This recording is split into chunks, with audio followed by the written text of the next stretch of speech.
사실 완제품만 보고 살잖아요, 보통은. 저렇게 철판이 찢어지거나 이런 거를 별로 상상을 안 했었거든요. 근데 저렇게 두꺼운 것도 쉽게 찢어지는 거나, 근데 왜 찢어지는 걸까? 뭐 사실 찢어지는 거는 여러 가지 원인이 있을 수 있는데, 실무 경험으로 말씀을 드리면 형상의 바닥면이 너무 깊어서 찢어질 수도 있고, 하단 부위가 상대적으로 단차가 너무 깊어서 성형이 되면서 그 부분으로 인해서 차포하기 때문에 찢어질 수도 있고, 여러 가지 원인들이 있을 수가 있겠죠. 그래서 사실 시제품이 나오기 전에는 알 수가 없죠. 시제품이 나오고 나서는 개선을 어떻게든 해야 되잖아요. 그게 보통 어떻게 해요? 단 깊이를 줄인다든지, 아니면 저 밑에 설정되어 있는 이 바닥면을 조금 더 스무스하게 올려볼 수도 있겠고, 이 제품의 레디우스를 좀 더 키워서 소재가 유입이 잘 될 수 있게끔 조절을 해볼 수가 있을 것 같습니다. 그럼 만약에 디자이너, 설계자가 저 제품을 나를 적용이 안 된 걸 줬어요. 그러면 제작해주는 입장에서 사실 그거 그대로 만들어주는 게 1번이잖아요.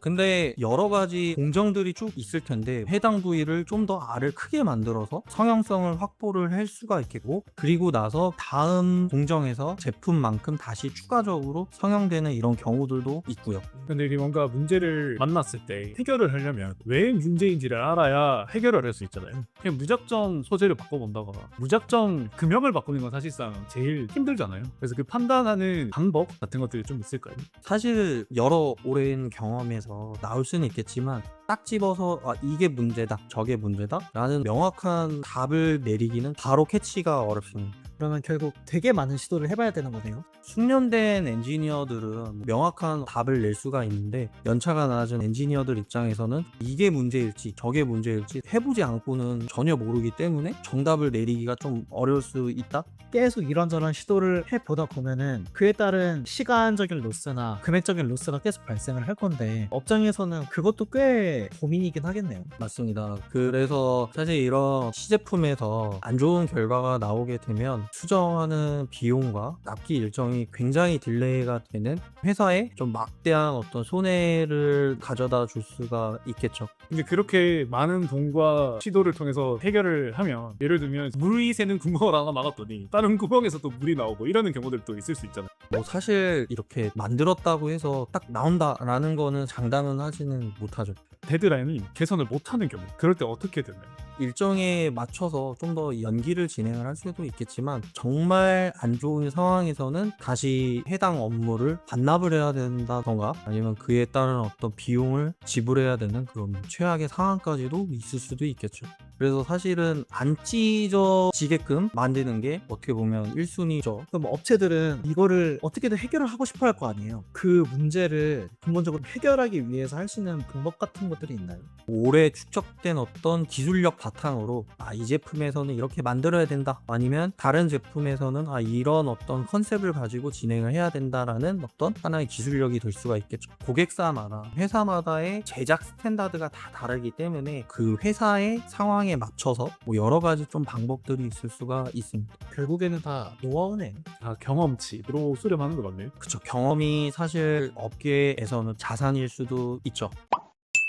그럼 그 기술력이 회사 자산으로서 잘 남아있나요? 아니면 특정 사람한테 이렇게 머릿속에 기억이 돼 있는? 뭐 이 부분은 제가 맞다 아니다 논할 수는 없겠지만, 일련의 과정들은 사람의 머릿속에 있지 않을까, 그렇게 생각이 됩니다. 전 사실 그 회사의 히스토리를 알고 있는 그게 제일 중요하다고 보거든요. 근데 그게 옛날에도 문제였지만 지금도 문제인데, 데이터로 잘 정리가 되어 있지 않으면 이분이 퇴사를 한다 라고 하면 회사에서는 큰 자산을 잃는 거라고 보거든요. 이쪽 시장이 고령화가 많이 됐고 신규 입사자가 없어서 이게 단절이 많이 된다라는 기사를 본 적이 있거든요. 네, 그쵸. 저도 거의 10년을 일했지만 막내였고, 현재 뭐 많은 업체들을 봤을 때도 흔히 얘기하는 20대 젊은 이 엔지니어들은 사실 찾아보기는 굉장히 어렵습니다. 그럼 이제 충분히 경력이 있는 엔지니어분들은 이제 곧 은퇴 탑 끝에 와 계실 것 같아요. 그럼 그분들이 나가게 되는 회사 입장에서는 뭘 해놔야 될 것 같은데, 대략 어떻게 해결들을 하고 계신 거예요? 뭐 데이터를 디지털화를 통해서 회사 자산으로 남겨두는 작업들을 진행을 하겠죠.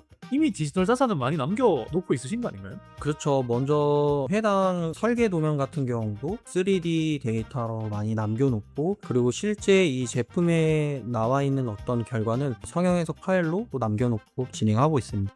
아직 2D만 이용하시는 분들도 꽤 많은 걸로 알고 있는데.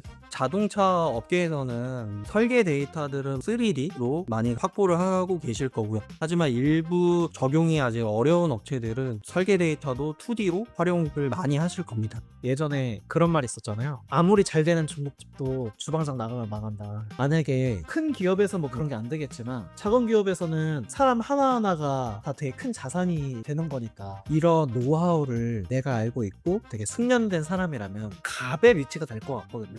회사 입장에서는 물론 되게 안 좋겠지만 이 사람 입장에서는 이거 내 자산인데 내가 레시피 왜 알려줘? 이렇게 될 수도 있잖아요. 말씀하신 것처럼 일부 규모가 작은 업체에서는 데이터들이 아직은 디지털화가 되어 있지 않기 때문에 당연히 사람이 가지고 있는 어떤 기술력도 중요할 수 있을 거고요. 어떤 이유로 인해서 퇴사를 했다라고 하면 다른 후임자가 왔을 때 이 기술을 모르기 때문에 많은 어떤 시행착오를 겪을 수가 있죠.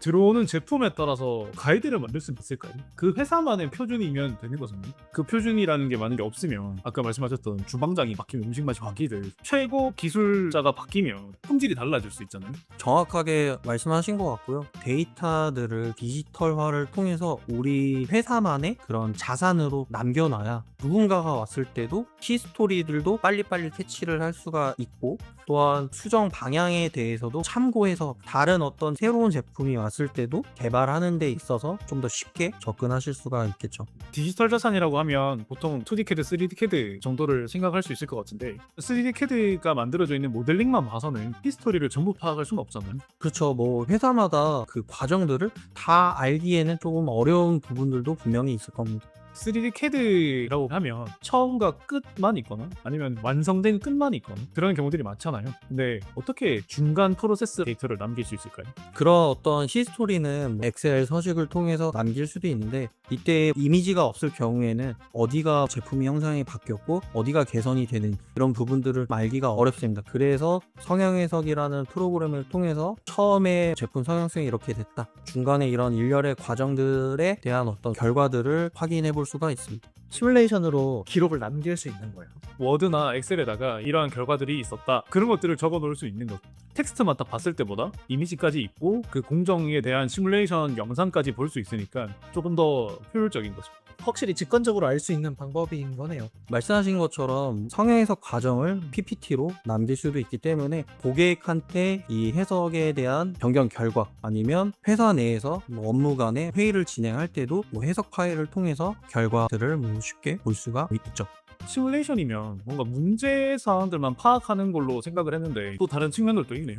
시뮬레이션이 이런 식으로 데이터를 남기는 것까지 도움이 될 줄은 몰랐어요. 그런 식으로 설명을 하는 거는 저는 못 봤어서. 이제는 그런 데이터를 남기는 게 사실상 필수라고 보시면 돼요. 왜냐면 당장에 저희가 검색할 때만 해도 AI를 쓰잖아요. 근데 AI가 오게 되면 DX가 먼저 되어 있어야 돼요. 그래야 AI가 우리 컴퓨터를 통해서 판단을 하고 우리한테 가이드를 해줄 수 있고 뭐 조언을 해줄 수 있고 하는 거지. 디지털 자산이 없으면 얘는 바보입니다. 그래서 우리가 앞으로 더 나아가야 될 부분들이 AI라고 하면 디지털은 꼭 하고 가셔야 되는 수순이거든요. 스트레스 금형에도 여러 종류들이 있을 거잖아요. 폴드 포밍이라거나 여러 가지들이 있을 것 같은데 보통 시뮬레이션에서도 그런 것들이 다 반영이 되어 있는 건가요? 맞습니다. 성형 해석에서 재질 같은 경우 냉간 성형에 필요한 재질이 있을 거고 알루미늄 보장력강 이런 부분들이 다 제공이 되기 때문에 재질을 선택해서 성형 해석을 진행을 했을 때 나오는 결과를 확인해 볼 수가 있겠고 결국에는 이 세팅 값이 굉장히 중요합니다. 세팅 값이 정확하지 않다라고 하면 우리가 아무리 좋은 소프트웨어를 활용을 해도 올바른 어떤 결과치를 얻기에는 다소 어려울 수는 있죠. 제가 알기로는 시뮬레이션 소프트웨어가 좀 어렵다라는 인식이 있는 것 같은데 제대로 된 값을 얻으려면 공부를 또 많이 해야 되는 것 같아요. 예전 성형해석 프로그램 같은 경우는 아시는 것처럼 많이 어렵다라는 인식이 있는데 요즘에 성형해석 프로그램은 굉장히 간편화되어 있고 현장에서 실제 반영되어야 되는 세팅 값들이 각각의 스테이지마다 나와 있습니다. 그리고 기본적으로 제공되는 이런 값들이 있어서 초보 작업자들도 손쉽게 상황에 맞게끔 설정할 수 있는 가이드가 제공이 되고 있습니다. 그러면 이전보다 훨씬 더 빠르게 적응을 할 수가 있는 거예요. 시뮬레이션을 도입하면 또 다른 측면에서 좋은 점이 있을 것 같거든요. 신규 입사자가 들어왔을 때 이 사람의 경험치를 빨리 올려주려면 사실 경험을 많이 해보는 방법밖에 없는데, 시뮬레이션에서는 내가 원하는 대로 계속 뭔가를 해보면 경험치가 빨리 늘겠네요. 지금 현업에 종사하시는 분들이 연령층이 굉장히 높습니다. 그렇기 때문에 신입분이 들어와도 기술을 배울 수 있는 시간이나 이런 부분들이 많이 부족한데, 이때 성형 해석을 통해서 여러 가지 테스트를 해볼 수가 있는 거죠. 현장에 시제품이 나오지 않고 미리 성형 해석을 통해서 확인해 볼 수가 있겠죠. 근데 옛날에는 10년이 걸려서 만들었던 경험치를 한 3년? 4년 만에 경험해볼 수 있겠네요. 그렇다라고 볼 수도 있고요. 여기서 뭐 중요한 거는 사람마다 좀 편차가 있습니다. 그러면은 내가 이제 툴에 어느 정도 익숙해지고 결과값을 뽑아냈다고 했을 때 결국 궁금한 거는 그거잖아요. 이걸 사용을 해서 내가 기존에 트라이를 해왔던 것 대비해서 어느 정도의 효과가 있을까? 프로세스 작업 시간 대비 성형 해석을 도입을 했을 때 30% 정도의 작업 시간을 단축할 수가 있겠고, 특정 어떤 금형 수정에 있어서 50% 정도는 줄일 수가 있을 것 같습니다. 시뮬레이션이 좋다는 거는 이제 어느 정도 이해가 되거든요. 근데 결국 소비자 입장에서는 금액이 제일 큰 문제잖아요. 근데 제가 알기로는 되게 유명한 해석 시뮬레이션 소프트웨어들은 금액대를 대충 들어보면은 진짜 억소리가 나거든요. 이 금액이 대기업에서는 충분히 지불할 수 있는 능력이 있지만 중소기업에서는 좀 부담스러운 금액대잖아요. 굉장히 많은 어떤 좋은 기능들이 탑재가 되어 있고 각각 상황마다 써야 되는 어떤 기능들이 있기 때문에 그 정도의 금액대가 형성된 게 아닌가 좀 생각이 됩니다. 굳이 내가 필요 없는 기능들을 오버스펙으로 쓰지 않고 딱 진짜 내가 성형 해석만 하겠어 하는 분들을 위한 제품도 있을까요?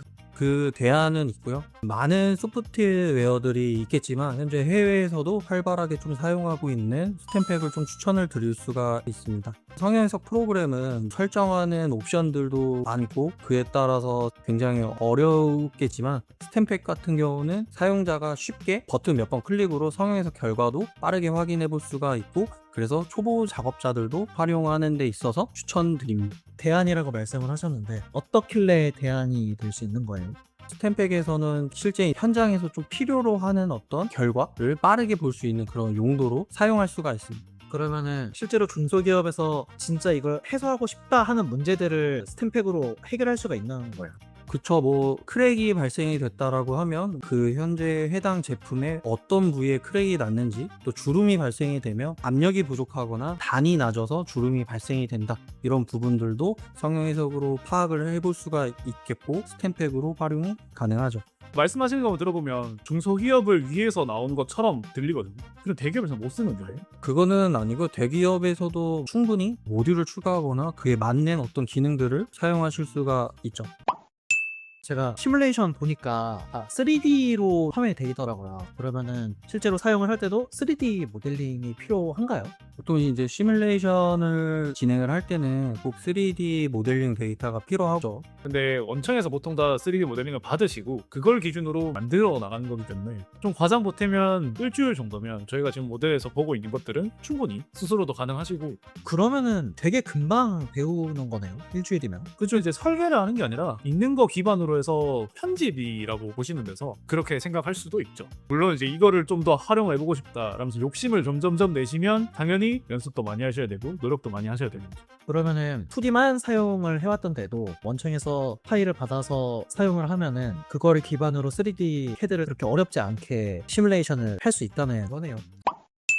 요즘은 또 AI나 로봇 같은 게 발전을 엄청 많이 했잖아요. 아까 데이터 디지털화로 준비를 해야 된다라고 말씀을 드렸는데, 결국에는 AI를 활용할 때도 충분히 데이터들이 확보가 돼야 그 데이터 기반으로 나중에 새로운 어떤 작업을 진행을 했을 때 데이터들을 활용해서 쉽게 어떤 솔루션들을 찾아낼 수도 있기 때문에 준비가 필요할 것 같습니다. 이제 모든 산업군이 AI를 적용하려고 노력을 하고 있어요. 그러다 보니까 우리가 사용하고 있는 소프트웨어가 AI를 사용하고 있지 않더라도 나중에 도입을 됐을 때 우리가 그거를 충분히 활용을 하려면 데이터를 다 남겨 놓아야 된다는 거죠. 그래야 나중에 도입이 됐을 때 우리가 빠르게 적용을 하고 남들보다 빠르게 시도를 해볼 수 있는 조건이 되는 거죠.